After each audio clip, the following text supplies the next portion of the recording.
Hey, what's up, folks? 3 o'clock here in the morning.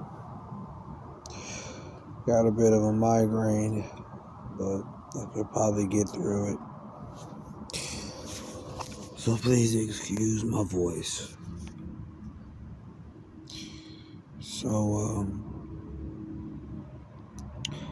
I wanted to mention something here before I get started. And that is, I passed the test today. What test? There's a test where my former boss, Edwin of Walmart, he just decided to say, "Hey, Charles," at the register, like self-checkout. "Hey, Charles." And I look up with my usual 8-year-old reaction. That's just how I react. I mean, it just looks like a child's face. And he just waves to me and, salutes me in the air. And I just grinned and did the same thing back. And to me, I started asking myself and telling myself, this is very important. This is why money plays a vital part of somebody's joy and happiness. I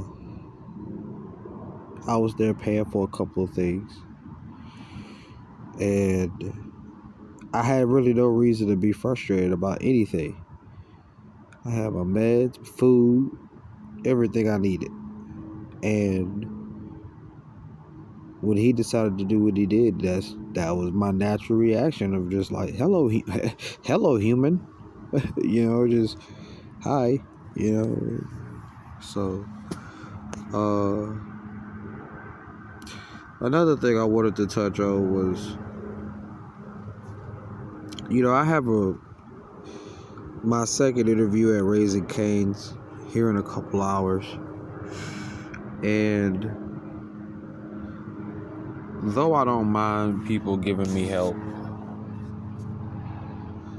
I don't like when people are more excited about something than I am. I deleted a handful of videos before I've uploaded any of these videos. And one of those videos were, try not to care about something more than I care. Because when you do this, I'm naturally a person who I don't react the way people think I should. I remember a lot of situations where Terrell would expect me to react. I know people tend to overreact. So my thing is that I just can't wait for it to be over so people can go back to normal. Whatever this may be. Like, for example, a haircut. Just a simple haircut. People's, "Oh, man, you're handsome," and, "Oh, you got a haircut." And I'm just like, good God. This is why I don't, and I'm not, discouraged or anything, but it does get a bit repetitive with just the very noticeable changes and things and people having to comment. It's one of the things why I say I would like to just work for myself. It's nothing that I got against people, but I know a lot of people are gonna just, this isn't my first rodeo. And for me to have the enthusiasm, and for me to have the reaction that most people want, I can adapt. I can immediately just find myself in the mode, in the moment, in that mode of just being likable. So I just know that that's coming. And how I'm talking now with a migraine is just how I talk. Probably just one or two notches above where I'm at now, where it's like, yeah, brother, I'm homeless. And I just want an opportunity to start over, make some money so I can come out the woods, or, just live my life the way I want to live it and have some type of consistency within a job so I can see some progress in my life and stop letting that one aspect of my life make me feel like a failure, not being able to keep a job. So it's just a little thing I wanted to touch on real quick. 23% on my phone, but I guess I could touch on some more of the situation with leading up to today. Everything seemed like it was meant to be with me and Terrell in regards to splitting up. I think that I'm a real comedian, meaning that a lot of the stuff going on in the world, it really does frustrate me to the point where the way I choose to speak on it does make people laugh. Going back to grade school, my parents, particularly my dad, would say, "You're a class clown.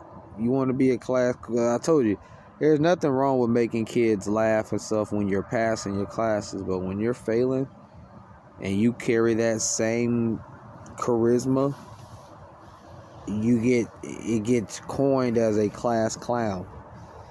So,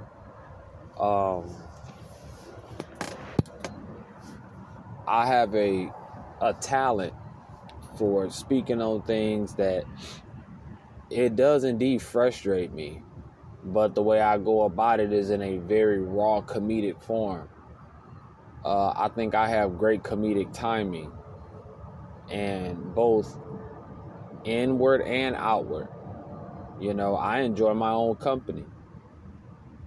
And so with Terrell, the constant, it was almost like I wanted to do what he did when it came to drinking and smoking and staying up long and all of that. I wanted to, but my health, it didn't allow me to. My health always put a cap on whatever it is that I was choosing to do outside of and really everything had a cap to it. Sleep, eating, everything had a cap on it because I didn't know how to stop these migraines. And again, I went to Memorial Hermann. There were just so many times that I just couldn't take it. I remember I got addicted for about 4 or 5 days on morphine that they were giving me in the hospital. I actually didn't even want to leave the hospital because I was like, when the morphine wore off, that was a time in my life where I didn't have to worry about migraines. So I was sleeping and I didn't even care about having no weed or anything like that because I could just sleep.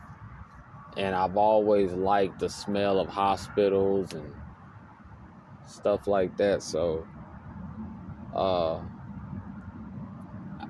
lady was like, we can't keep shooting it up this much, So I racked up a lot of bills that I couldn't pay.